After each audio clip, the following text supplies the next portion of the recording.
Hi, everyone. My name is Laura Estandia. I'm the Executive Director of Bike Miami Valley, and this is the session Bike Facility Maintenance, Best Practices, and Resources. I'm going to take some time to introduce our panel. First, introduce Grant Burtch, who currently serves as the maintenance lead over bike paths for Greene County Parks and Trails. He has served as the bike path lead for the past 5 years and has been a member of the Greene County Parks and Trails since 2005. Grant came to Greene County Parks and Trails after working a few years with Kettering Parks and Recreation as a grounds crew member, where Grant worked at various locations within Kettering Parks, learning the different maintenance issues and how to problem solve due to the needs of the public. Grant has worked to better his knowledge of the needs of the bike path users around Greene County in an attempt to better the bike trails for all of Greene County residents, along with visitors from across the country that visit the trails. Thank you for being here, Grant. I'll next introduce Shaun Murphy-Lopez, who has worked for over a decade in pedestrian and bicycle planning. He is an expert on plans and research with a focus on the Midwest. Shaun's experience as a transportation planner includes partnering with communities to create pedestrian, bicycle, and trail master plans, as well as research within areas like maintenance and ADA accessibility. Before joining Toole Design, Shaun served as the bicycle and pedestrian coordinator for the city of Minneapolis between 2006 and 2014, where he led the doubling of the city's on-street bikeway network from 40 to 80 miles. Thanks for being here, Shaun. We also have Fred Stovall, who is the director of the Department of Public Works for the city of Dayton.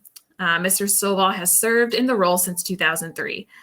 As director, he oversees the Division of Waste Collection, the Division of Street Maintenance, the Division of Property Management, and the Division of Fleet Management, and the Division of Civil Engineering.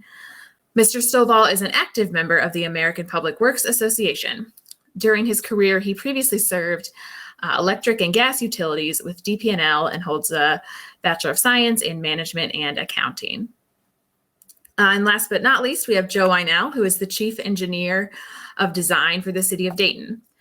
Mr. Weinel received a bachelor's degree in civil engineering from the University of Dayton and a master's degree in engineering management from the University of Dayton.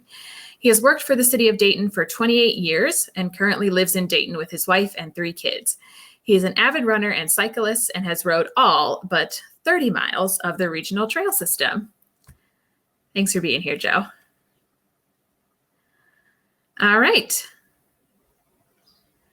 And I believe Shaun was going to kick us off with the presentation, and I will his slides. All right. Thanks, Laura. I am going to run through quite a few slides here relatively quickly. I just want to say, first of all, I'm not a person in the field doing the bike facility maintenance, but I've been able to do a lot of research talking to different folks who do the research. Who do the maintenance in all parts of our country, and then even a few examples in Canada and over in Europe.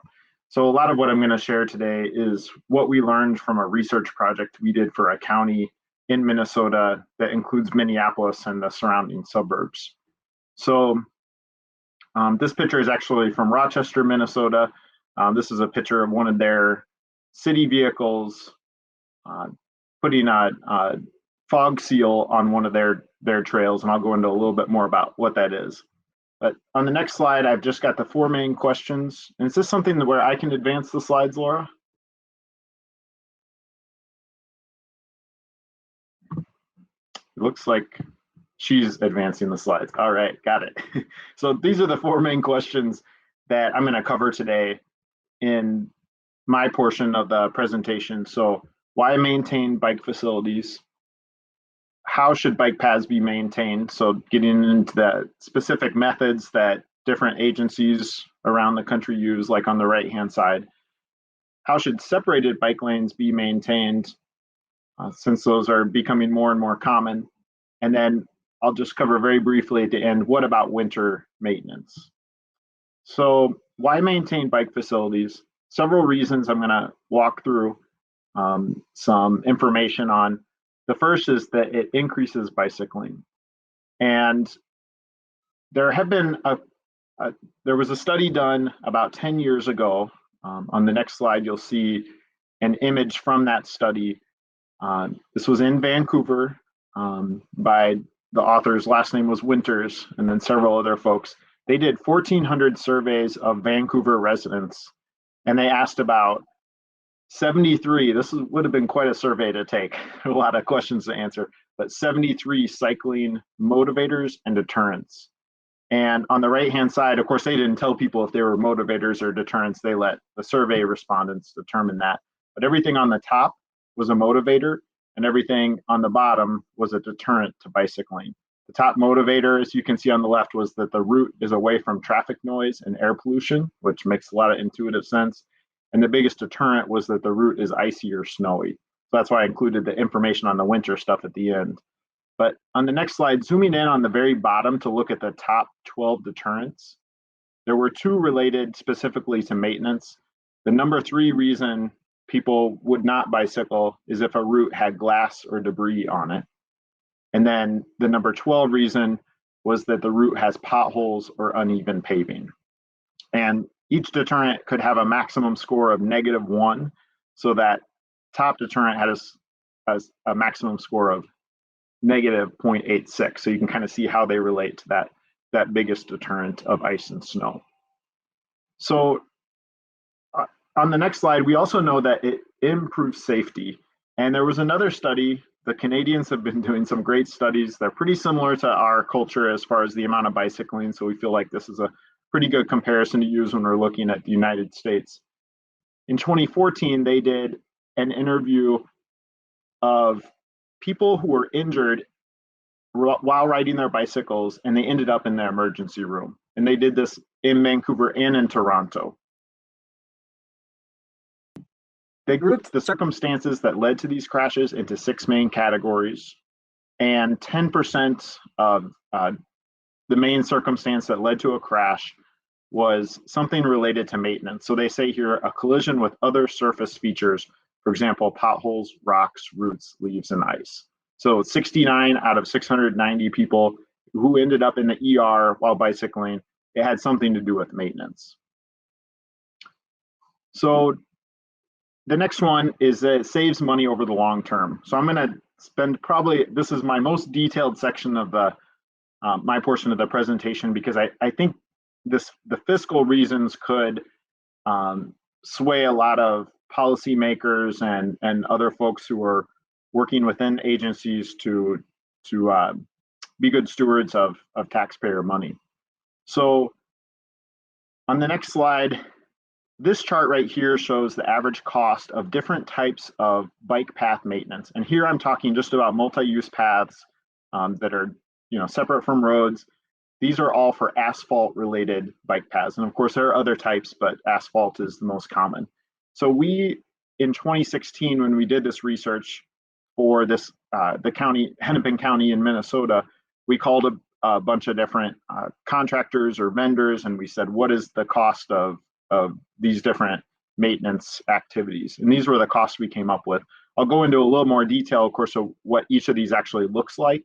But fog sealing, crack sealing, microsurfacing, and asphalt overlays, they increase in costs as you go down the rows there. And then the most expensive thing by far is to reconstruct a bike path, which means tearing out all the existing material, laying a new base, and then laying asphalt on top of that. So that's by far more expensive than any of the maintenance activities. On the next slide, this is a picture of a chart that kind of gets at this issue of, if you don't maintain your bike paths now, you'll end up paying more in the long run. So once you get a bike path that gets to a very poor condition in the lower left-hand area of this slide, you pretty much have to do a reconstruction, which in this particular research that we did not do, but another group did, it's $95 a square yard to do bike path reconstruction. But a major rehabilitation, which would be more like an asphalt overlay, is about a third the cost at $32 a square yard. So if you catch that bike path when it's in poor condition before it gets to very poor condition, you can save quite a bit of money. On the next slide, we came up with a couple of programs programs for Hennepin County. They had several hundred miles of bike paths in the county, and they wanted to know, basically what would the cost of all this be if we started upping our maintenance. So if you advance one slide here, you'll see the two reconstructions pop up in years 18 and 34. And under this program, we call it, of a minimum amount of maintenance. If those crack seals, if you advance one slide, you'll see all those pop up here in yellow. This is a minimal amount of maintenance, doing this approximately every 4 years. You're going to have to reconstruct the bike path by about year 18 and then also by year 34. But if you go to a program with more maintenance, so we call this one program B, you're going to get fewer reconstructions. So here, the only reconstruction, you'll see an R pop up under year 38. And we've still got the crack seals there, like we did in the minimum maintenance program. But this time we've added new things, microsurfacing in year 8, doing an overlay and a fog seal in year 20, and doing a microsurface in year 28. And then that results in only having to do one reconstruction in that same amount of time because of the added maintenance. So Hennepin County also asked us to look at, well, what actually would be the cost savings? They wanted to see a dollar amount. And the summary is that they were saving about $3.5 million over their whole system over a period of time. And so here what we've done is in orange, those orange circles show pavement maintenance of bike paths. On the left side, you have a basic set of a basic program of maintenance like we showed initially, and on the right side you have that more robust maintenance. And the difference there is about $1.5 million. So you're spending $1.5 million more on maintenance. But if you look at the blue line that has green circles on it, those are reconstruction costs. And you can see those costs on the right-hand side of the chart. And those go from $11 million under a basic maintenance or less maintenance down to $6 million with more enhanced maintenance. So it's going to cost $5 million to do all these reconstructions over this period of time versus $1.5 million for maintenance. So you end up saving, that's how you get to the $3.5 million of savings in this example. The last reason about why we think it's important to maintain bike facilities is that it's required if facilities are used by pedestrians. And this is required by the Americans with Disabilities Act. So bike paths are most oftentimes, they're multi-use paths and they're considered pedestrian facilities. And this image on the left-hand side shows a guide from 2013 that the Federal Highway Administration published on maintaining pedestrian facilities for enhanced safety. And they include in there many ways to maintain bike paths for pedestrian safety. So this is a pretty well accepted idea in the bike and pedestrian world that bike paths really are pedestrian facilities as well. So on the next slide, I'm just going to show you a couple of examples of things that would not be ADA compliant.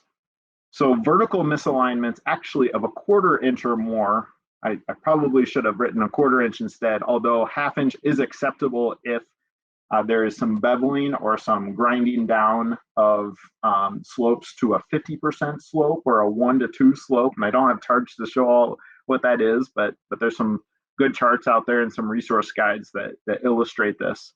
But where the arrow points down on this image, there's a red arrow.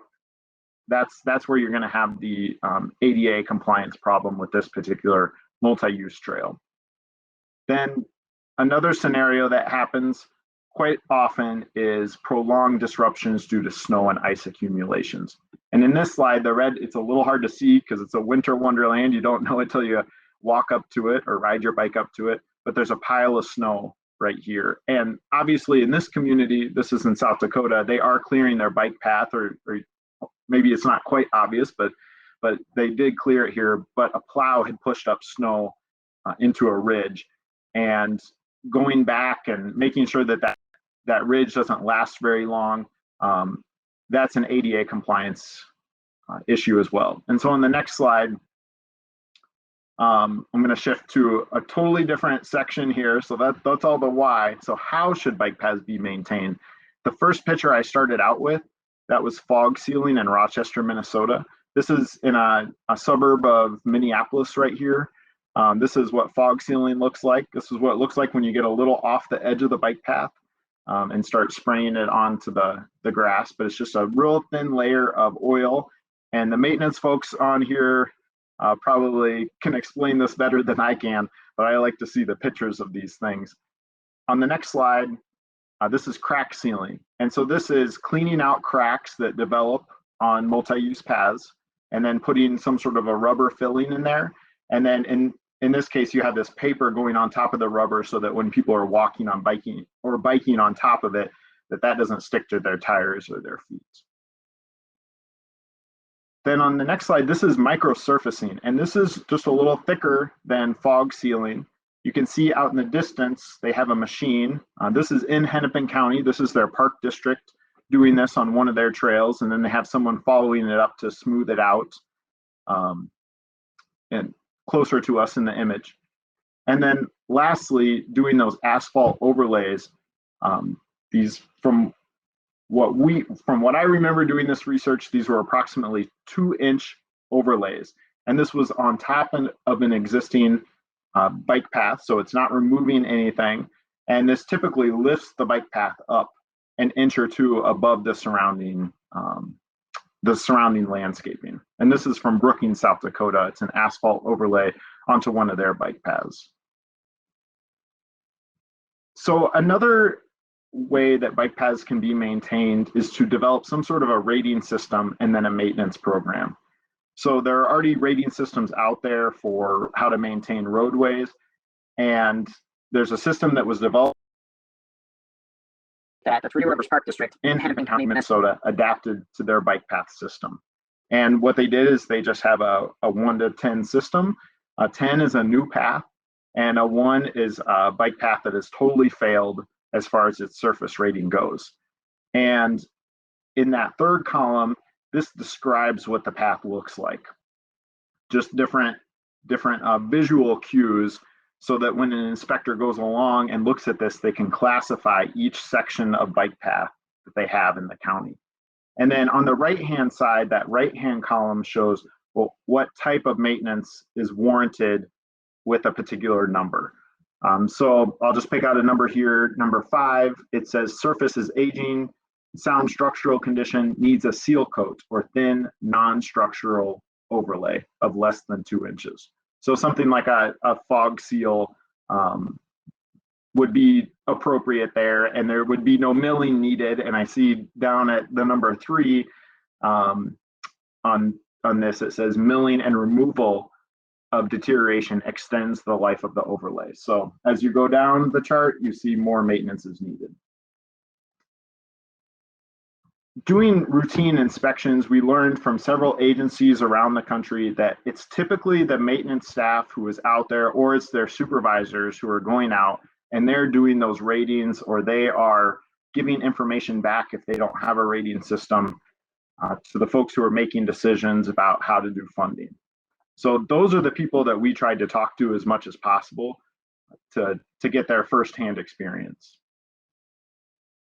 Then establishing funding. This is a very important part of this whole thing. And whether it's local or state and federal funding, there's a lot of funding out there for maintenance. And it's got to compete with other priorities, of course, but the case has to be made to different policymakers to do this. And in some cases at the state and federal level, the reason I say there's a lot of funding out there for it is because there are programs that trickle down, especially from the federal level, usually carried out by the state DOTs, and they oftentimes will fund the major rehabilitation. So of course, reconstructions are part of it, but this is an example from Ohio of a trail in Holmes County that is being the maintenance, the major rehabilitation, which is an asphalt overlay, is being paid for with federal funds. And it's a pretty hefty price that's being paid for this, and the federal government is chipping in. And of course, there's probably a local match to this. But the funding's definitely out there. The things that are less costly things like crack sealing and fog sealing and microsurfacing, these typically have to be funded more with local funds and less with funding coming from the state and federal level. The next slide, how should separated bike lanes be maintained? We'll just run through a few of these real quick. I heard when we were preparing for this that dealing with green bike lanes or green markings within bike lanes is a major challenge. On the next slide, you can see what happens when you do latex paint. The image on the right above shows what it looked like at first and after. This was within probably 1 year. It was very faded away. This isn't a separated bike lane, but this is latex paint. And so if you upgrade from latex paint to longer lasting materials, like on this slide right here, are basically pieces of plastic that get heated into the pavement. In that middle image right here, this is in Santa Rosa, California, they're actually melting that plastic into the pavement. And on the right-hand side, that's what you end up with. And these will typically last, several years, say somewhere between 4 and 8 years compared to the latex, which will only last about a year. Then planning for winter freeze and thaw problems is a big issue with separated bike lanes that are at the street level. So if an agency or a community is putting a bike lane basically next to the curb, most every road is going to have a crown in the middle. So in this image on the right-hand side, to the right of the car, that's the middle of the road, and that's the high point of the road. And everything is going to slope to the left on the left side of the street as we're looking at it right here. And in the winter, when that snow gets pushed into that area that we call buffer zone, where there are usually some sort of delineators, that snow, when it sits there and then starts going through the freeze-thaw cycle, that water coming off will melt across the bike lane, and then typically at night will refreeze and makes for some very icy patches. So putting in separated bike lanes, some planning has to go, especially if they're these short-term ones where you're not reconstructing the street and redoing the drainage and putting the separated bike lane probably at a sidewalk level. You've got to think about how to maintain that buffer zone in the winter. On the next slide, just got a few images about winter. This is a picture of our resource guide on the right-hand side. And then here are a couple examples of winter bicycling and the numbers with which it continues. So in Cambridge, Massachusetts, this is close to MIT. There are bike lanes on Broadway Avenue. And on the next slide, this shows what happens in the winter. About a third of the people bicycling in the summer continue biking in the winter in that community. Then another example is along a bike path in Madison. Here, there's less bicycling that carries on into the winter. It's colder in Madison. This tends to be more of a recreational trail, but about a tenth of the people who are bicycling in the summer, which is a very busy bike path, continue bicycling in the winter. So we know that people will go out there. In both of these communities, those bike facilities are maintained in the winter. We know people will continue to bike in the winter. On the next slide, it's really a matter of figuring, and one more example, this is from Minnesota, 10 sites across that state. Bicycling is represented in blue, and on the left is January and the right is December. So you can see bicycling across these 10 sites does continue, but at a much lower rate than walking, which is shown in orange. So walking is about 3 times more common than bicycling in the winter, at least at these 10 sites in Minnesota. And then what type of equipment is needed to maintain bike paths or separated bike lanes? It varies from shovels to pickup trucks. The operators vary. Separated bikeways have a lower width and weight restriction on them, and attachments include plows, blowers, brooms, and spreaders. So we have quite a few images that we gathered of different agencies and how they maintain bike facilities in the winter. And the next 4 slides, we can just cycle through these kind of quickly. This is an example of a pickup truck, great for a multi-use path. Basically has to be 8.5 feet or wider for a pickup truck to go. This is a skid loader with a snowblower on the front. This is a 4-foot wide situation. So these work great for separated bike lanes. Or in this case, trying to get snow that's already been pushed by other vehicles into a pile. This has a snowblower on the front, clearing that off of this bridge. And the next example is, I believe it, yes, this is a miniature tractor with a snow blower on the front as well. And then the last image on the next slide, several, especially park agencies, will convert their lawnmower fleets to snow removal fleets in the winter by removing the deck on the front with the blades. And then in this example, putting a broom on the front. And brooms are great for small snowfalls of, say, about an inch or so, or doing cleanup work following another vehicle that has already gone by, say, with a plow or a snow blower. So that's all I got. Thank you very much, and I'll pass it off to the others.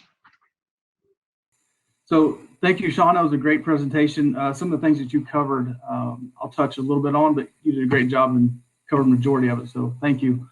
I'm going to go over like best practices and stuff that we use here at Greene County Parks and Trails for more of the hands-on aspect of things. So we'll start out with these 5 integral parts of what we do to maintain our paths, for the mowing, the tree work, spraying, blowing off paths, and pave and reseal, which Shaun talked a little bit on as well.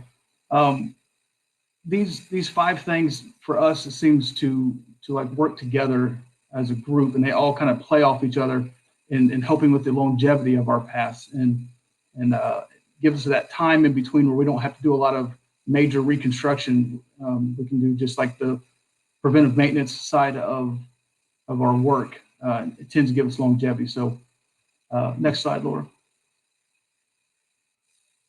So mowing, we do a 5-day mowing schedule with all our bike paths. We have 4 major bike paths, and we continue. I count the major paths as anything over 10 miles. We have a lot of them that are around that 15-mile mark. So those paths, and we have some shorter sections we pick up on like a Friday here and there, and some stuff in town. So a 5-day mowing schedule, but we do a finish cut at about 3.5 to 4 inches. It's about 10 foot wide off the path. That's our goal. Some areas are a little bit shorter than that, but we try to get as wide as we can. And then we do a rough cut area twice a year that's off of that 10-foot finish cut, 5 foot wide, just kind of brush cutting. And that just keeps all that stuff from maintaining, growing back over into our mowing areas. Just that nice clean cut look and that visibility. You don't want brush growing up over top into your finish cut areas. And it does, safety, overall appearance, things like that, because of some of the places have some curves and you can't see around in blind corners. So we keep everything cut back as well, as far as we can. With that, the tree work kind of works along with that rough cut area. We figured out that that rough cut brush stuff grows about 3 to 6 feet a year once we cut it. We did a few studies here and there, and even with some of our tree work, we did a few studies just showing that some of those areas where we tried to leave it for a year and come back the next year, significant growth towards the path, which led to other issues that we'll talk about upcoming. But for us, our tree work, we do late fall to winter, at November to March timeframe. A little bit less traffic on the path, so we can block part of it a little bit and kind of make it congested for the riders and the walkers. And we really got to do that safety aspect when we're cutting trees and chipping and things like that. The boom arm tractor, I wish that was ours. Ours isn't that nice, but it's the same concept. And we boom arm tractor as much as possible, and that just keeps that everything back up off the path. It's a lot faster, but obviously you have spinning blades, so it goes back to that safety issue, and that's why we do it that winter to late fall to winter timeframe. Okay, next slide, Laura. So we go into spraying. So we spray a lot of honeysuckle. A lot of our paths are in rural areas. We have a lot of brush and growth. We do honeysuckle spray late fall when most stuff starts to die, but honeysuckle's got a few extra weeks before it dies off, so we can really attack it. And that, again, keeps all that stuff from going back towards our path. And eventually, that stuff will mess with the asphalt or the underlaying of the asphalt, the rocks and the base of it. So attacking that spray and that honeysuckle and those invasive species of weeds and stuff to get rid of really seems to help keep our maintenance costs down with having to do a lot of extra tree work and things like that. Again, visibility and appearance, we try to keep all of our bridges and our embankments and all the natural sights to see cut back and well maintained and sprayed a couple times a year. That way, everybody has a nice little view of what they're trying to look at. This is just a picture of our tank sprayer that we use. 100-gallon tank sprayer works really well for us. So on the blowing off the path. So this is a picture of the blower that we use. It's a turbine blower, pull behind a truck or whatever you need to pull it behind. It works really well. We try to do this weekly on each path. It keeps debris and trip hazards off the path for our bikers and our walkers and our runners. As Shaun was talking about earlier, the ADA compliant stuff, trip hazards for ADA compliant. We have a lot of people that use wheelchairs or walkers up and down the bike paths. Those things can be a major hazard to those users of our paths. And again, we found out that not by blowing as much, we get a lot of buildup of debris on the edge of the path on the grass area. And over time, that tends to build up. And before you know it, you have grass growing, weeds growing, things like that. And we actually looked at one time, we actually lost like 4 to 6 inches of our path on each side of a path. So roughly about a foot of our path we were losing over a period of time by not keeping that stuff off the path. We had to come in and figure out a way to like basically plow it off and scrape it and get the edges of our path back. So blowing is a major factor and contributor to maintaining our paths. And just keep the weeds like to grow through anything. I've seen weeds grow through asphalt, and it amazes me every time. So by keeping them blown off, we tend to keep the weeds out as well. Next slide, Laura. So Shaun talked on paving, sealing, and crack filling. Here at Greene County Parks, we do every 5 years crack fill and apply a asphalt rejuvenator, bio restore. It's an agricultural-based, soy-based protector, basically, that we put on the path. Kind of smells kind of citrusy, so after we do it, it's kind of nice to be on the path for a while. But we found out with doing this process of doing that rejuvenator or crack filling, things like that, that it's saving us those major construction costs of going and rebuilding our path. Our paths don't get to that poor aspect before we have to go do a lot of extra work on them. It's just that heavy preventive maintenance that we found saves us tons of money over the long haul. And this process gives us 22 to 25 years before we have to do any like major like resurfacing or anything along those lines. So we tend to get on those. We see cracks and things early. It seems to help quite a bit for those that have asphalt paths to their facilities. Next slide, Laura.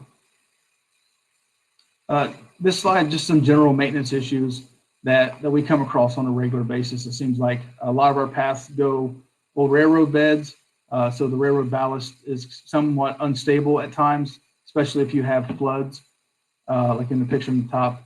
All our paths go through either rivers, streams, creeks. There's water all around them. We get major rains, and before you know it, we have some washout problems.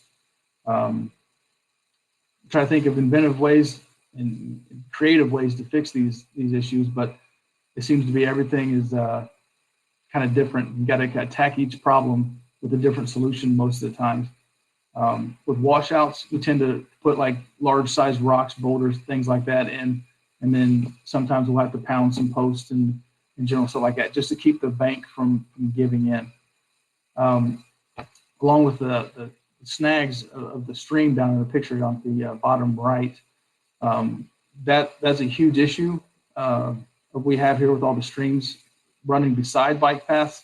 We get these huge snags of trees and things build up, and before you know it, the water starts to change its the banks and direction of the flow a little bit, and before you know it, it starts encroaching on the edge of the path. We got to take some pretty drastic measures at times to save the bank and basically save it from undermining our path. So we look out for those as well in any of the streams and rivers nearby. We try to clean up those clogs the best we can before they get too big, so we can keep the water flowing straight instead of affecting our path. The picture in the middle is a problem we tend to, for some reason this year, really had an issue with that we're addressing, and that's root pops or root protrusions. Going back to the brush cutting and tree work, we try to maintain that general distance off of our path to eliminate this issue. Root protrusion basically is a tree that's close to the path somewhere, roots grow up, they just start pushing the path and starts to crack and break. You can get a decent little bit of a hill. It doesn't seem like that big of a deal if you're just walking, but if you're riding a bike through there, it's a significant little bump. And then eventually they can get to the point where if you don't take care of them to where they're trip hazards and things like that. As soon as we see them, we tend to get on them right away, and there's multiple ways of dealing with it. One, you can get rid of the tree and then grind the path down and reseal it and move on from there. Other ways, the easiest way on that is tree removal. It eliminates the problem. The picture on the bottom left, that's ash trees. So a lot of our parks or our paths are out in rural areas. With the ash borer beetle that went through a few years ago, we have a lot of dead ash trees. We're trying to stay aggressive on removing those. Some of the larger ones, when they do fall, can be an issue, and we have cracked some pavement on the end or tore it up, which if you don't fix that right away with crack sealing or anything else preventive maintenance wise, that tends to erode that path a lot faster. Cracks and things like that. The winter freeze and thaw, just ice, snow, water, rain gets in there, and then before you know it, you have a larger problem, a larger issue to deal with. So cutting ash trees back, it's another huge problem that we have that we try to maintain and be aggressive on taking care of those and all of these general maintenance issues before they come and tear our paths up. Next slide, Laura. So I just wanted to plug in our Trail Sentinels, our little Trail Sentinel program. Those guys, they do quite a bit, our ambassadors for our paved trails that we have. There's 62 miles of trails, and there's 2 of us that are on the bike path crew, but we get help from wherever we can. These guys, while they're out riding and doing basic general information, they also serve a purpose. My phone rings on a regular basis from these guys or somebody in the front office. They always find limbs that are hanging down that can be a problem or will be a problem in the future. They'll identify some of the root pops in the one picture you saw, some white paint on them. They'll identify those and paint little markers on the path, letting everybody know, kind of like an early warning sign. Just their eyes and ears for us. Why we can't be out on every path every single day, that they're there somewhere and they can see general maintenance issues that either are happening or getting ready to happen, and we can take it from there. So they're truly a value. If nobody else has Sentinel programs, obviously you can contact Greene County Parks and we can give you the information that we have and how we operate, but they're a lifesaver and they're extra eyes and ears out there to assist with your maintenance issues. Next slide, Laura.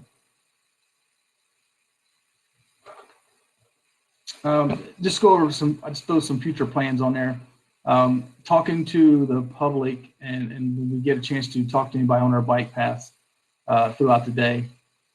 We generally ask some questions on like, what do you like? What would you like to see? Things like that.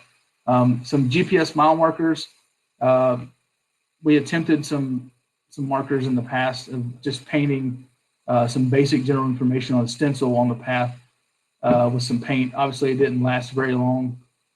Even tried to seal, protect it. It just didn't work. So we're looking at new markers that we're going to put on the path to just show basically like, hey, you're on this path, you're a mile, whatever, and go from there. New path information signage. Again, just maybe we have a standard sign, maybe putting like on your highway signs, you have like all your food places coming up on the blue signs, looking at information like when you come to major intersections or a path breaks off from another path, like, hey, this way there's these places to eat and these places to see, basic information like that, just to kind of like route people toward different villages or cities or towns in that area. And then more bench seating and rest areas. A lot of people will ride through, and they're riding through on a purpose. Others want to just leisurely ride through, and they want to find a spot and sit and relax and look at something scenic. So this is a style of some of the little rest area things we put in on the edges of the path or at intersections and things, or some areas like that. So that's kind of some of the stuff that we do, and we're looking at doing in the future. But I guess with all the best maintenance practices, we found that all these things work together. They just a pivotal role to help assist and maintain the longevity of our paths. It takes a lot of people other than just the guys out on the ground. It takes the people in the office planning, it takes the money people, of course, and it takes everybody down to the Sentinels and the people and just the general public that is on the path. So with that, I think that's about all I have, Laura, unless there's anything else for me. All right, I guess I'll take it from here. Again, as Laura said, my name is Joe Weinel. I'm with the City of Dayton and the Civil Engineering Office. We're going to go over the infrastructure that the City of Dayton has.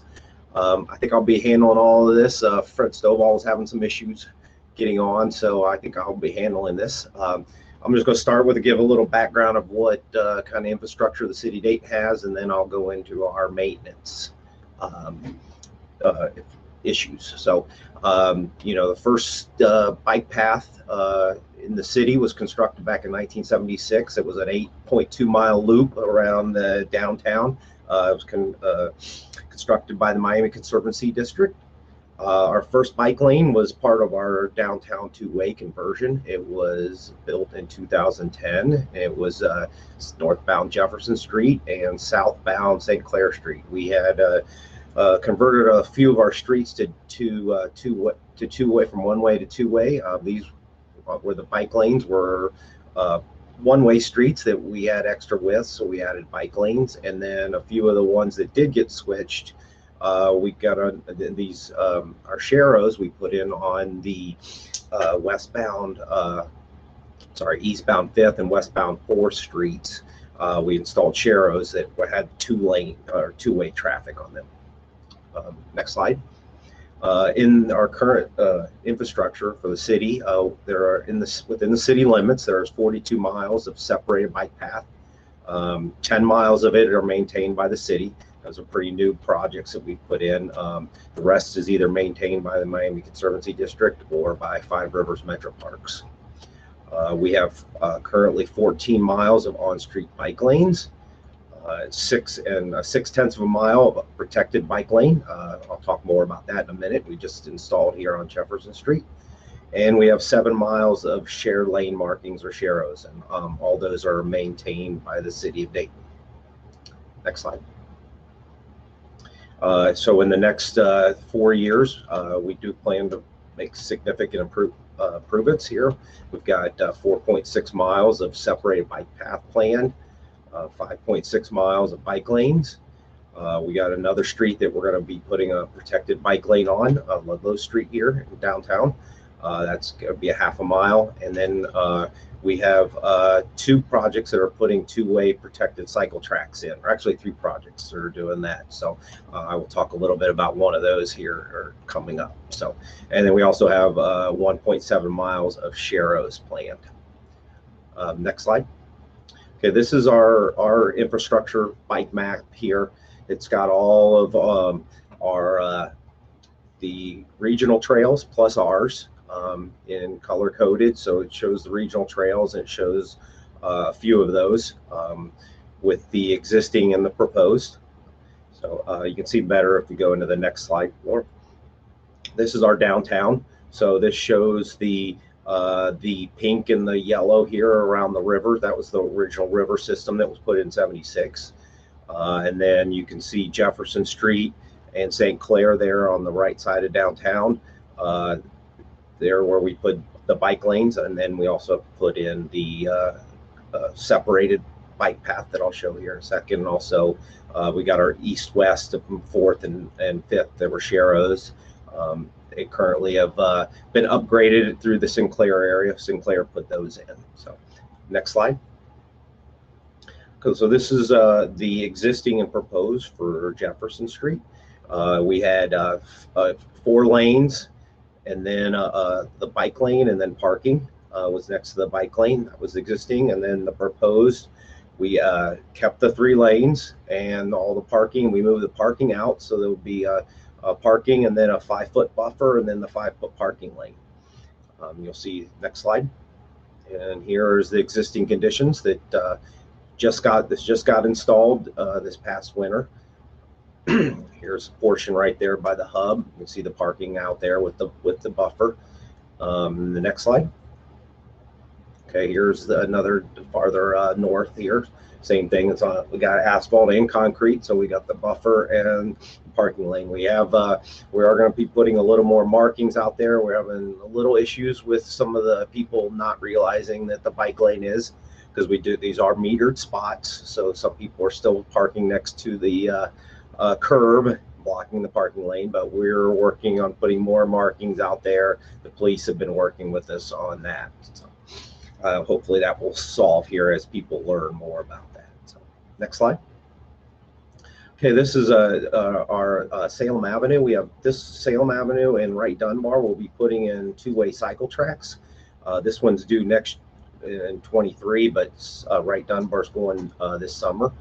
This will be putting in a 2-way protected at street level bike path, so 5 foot in each direction with a 4-foot median raised curb. So this brings a whole nother type of maintenance that we have to consider. So next slide. You can see a picture. This is just one I pulled off of the internet just to show what we're looking at with the cycle track. So that's pretty much what we have for our infrastructure. So our current maintenance facilities is our trails. We mow them on a monthly cycle, and we do is just as the other ones. We try to go 10 foot out from both sides to get all the brush down. Most of our trails are pretty new that we have. They've been constructed in the last few years, so we don't have the huge overgrowth, but we do try to get those mowed and cut down. Our pavement conditions on the bikes are evaluated on a yearly basis. We look at them and then we evaluate that. We also have we take issues. There is MiamiValleyTrails.org that when people report issues to that comes to us, it gets back to us so we can make repairs. We also have a Dayton Delivers that anyone can put issues around the city of Dayton, but those trail issues will come and then we can make those minor repairs. Our minor repairs, such as potholes, pavement edge, and weeds, are handled as by our street maintenance. Are the same ones that take care of our streets. They take care of our the separated bike trails. If we do have any type of, we get to the major resurfacing, we would have to go for outside funding to handle that, any kind of major, either an overlay or a complete reconstruction. But the key to, I think, to keeping maintenance costs low is you got to have a good design. If you could put a quality pavement section down, you avoid trees as much as possible. As they said, Grant said before about the tree roots coming through. Those are the biggest issues that causes the path to fall into disrepair. Also, as we can see, drainage is a big issue. You got to keep the drainage out so it doesn't wash out your edges, and I'll show that in the slide. Go to the next slide, Laura. As you can see, this is our Dayton Kettering connector. We put in a bunch of money to control drainage. We got a major drainage ditch that runs up both sides of this. So as I said, the drainage was a big issue. If you keep the drainage clear, these paths clear, otherwise it will get into this into the path. Next slide. Also, here's another one of our Wolf Creek Trail. You can see they do get off to the side when they're mowing. This one that's is still it's only a year or two old, so it's still in good condition. Next slide. Then we're into the other issues we have with maintenance, and this is one of our older trails. It goes along James McGee Boulevard, which the brush is growing over. There's this vacant area, so the homeowner, the property owner, isn't maintaining it. So these are some of the issues that we have trying to get out there to clear that there. Next slide. Other issues we have is the utility cuts. With this being on a road, we get utilities. So this utility cut in and didn't make a repair on that. So you can see the issues with that. Next slide. Okay, so on our on-streets bicycle, or the laning and stuff, one of the keys to it, to keeping your bike lanes and your sharrows good, is roads. So our roads are swept 4 times a year. We also, everything in the downtown area, there's an ambassador program through the downtown partnership that they are picking up, and they sweep on a bi-weekly basis. So that's clear. And then we do take, when there's issues or something coming up, we do send an extra sweeping. But anytime if your pavement is not, you don't have large slopes, it's pretty flat, they gather a lot of debris. We have one road that Brown Street here that's pretty flat, and it gathers a lot of debris in it. When you get the ones that have larger slopes, they pretty much clean themselves out. So our pavement and marking signage is evaluated on a yearly basis. They drive it, check things out, and we monitor that. So and then our actual street pavement conditions, we have a company that drives on a 3-year cycle, photographs all our streets, and then they develop pavement condition indexes, and then we compare that with the markings that we do on a yearly basis to figure out if we need to do repairs or restripe the existing pavement, or if it's going to be part of a resurfacing project where the whole thing will get redone. So that's why we use the evaluation, the pavement condition index, when we determine our maintenance on the existing striping. Next slide. So a couple things that for the on-street markings, we like to avoid putting markings on concrete pavement. The thermoplastic and the paint, they do not last as long. So if you can avoid it, but sometimes you have to put it on there. Also take some thought on putting your markings in vehicle wheel paths. I got a couple slides here to show you what we're talking about here. So here's a Jefferson Street, which is about 2-3 years old here. We used the burn down green paint, as they mentioned earlier in this. So we've been having good luck with these. We've had a couple down in the downtown area, and they've lasted 7-8 years.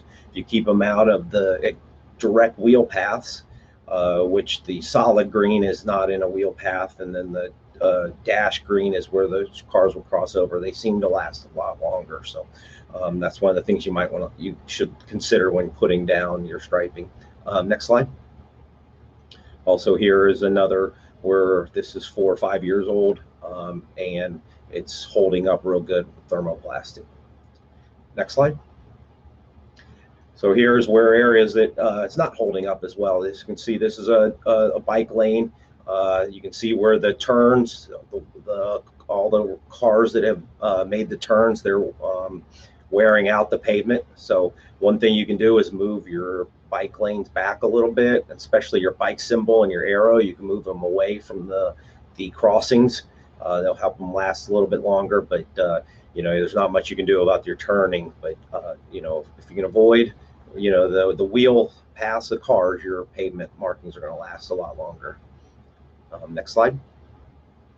And then here's another one. This is on 5th Street. This is only about 3-4 years old, and you see how the pavement markings are real good in the asphalt area, but when they get over the concrete bus pad there, it's wearing a lot quicker. So that's why we try to avoid putting markings down on the asphalt. So, but overall, we're pretty new at putting down or doing our maintenance for bike facilities. We're only in the last 10 years to start putting in lanes and separated paths. So we are still learning, and definitely taking a lot of what was said earlier on into effect. So I think that's all I've got, Laura. So definitely take any questions or that anyone has. Yeah, thank you to all of our panelists. You can all bring your screens back up. We do have a couple questions in the chat. I know we're a little over time, but we'll go till 3:05.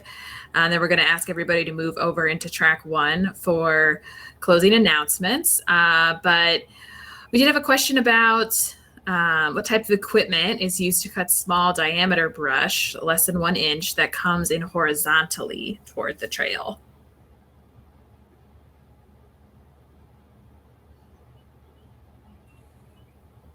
So we use various things. If anything's kind of growing horizontally in the trail, the boom arm tractor, there's different heads. Obviously, we use that, try to take care of it. It's the easiest way. It's less manpower, let the machine do the work. But also for smaller things, we have used hedge trimmers and just walked the edges of the path up and down with hedge trimmers. In certain small areas, it seems to work just fine. That's basically it. Awesome. We do have a question in the chat about how to take care of graffiti. They also brought up that sometimes an artist is brought in to paint a mural that tends to remain art instead of getting a tag. And why does this not happen more often? I guess bringing in artists might be the question to help decorate our paths. Yeah, I can take that. I was going to be my first thing is to get an artist in there, because they seem to respect it when somebody else paints something that they don't seem to tag it as quickly or anything. But some of the reasons why is you got to get an artist, someone has to pay the money, and then you have to get one that you trust and all that. So it isn't that easy, but that would be my suggestion for the best thing to do to eliminate graffiti. Awesome. And then I just have one question to close us out. We know that a lot of these bike facilities have been designed over the past decade. If you guys can impart where you look for resources to help take care of these types of designs, and how we might close the gap between design, building, but then also thinking about maintaining these facilities.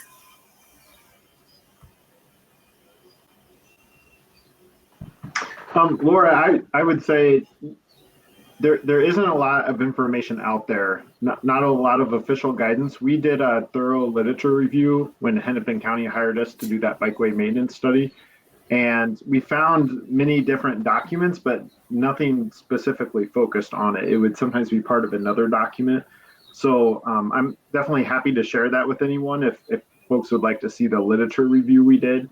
Because we did learn a lot by doing the literature review, but we actually had to reach out to people to really get a lot of information in the door. And I think there is a really big need for, say, like the Federal Highway Administration or some sort of national group to come up with a maintenance guide that would put together something real pretty and easy reference guide that folks could look at and learn from good examples around the country, like what you guys are doing there in Ohio, because there's we just learned so much talking to more and more people. We had no idea how much work was actually going on out there, but there needs to be a guide, I think. Yeah, I absolutely agree. Okay, we are out of time, but I want to thank our panelists, thank our sponsors. I'm going to end this presentation, and we're going to ask everyone to migrate over to track 1. Thank you all for being here. We appreciate it. And thank you again, presenters. Thank you.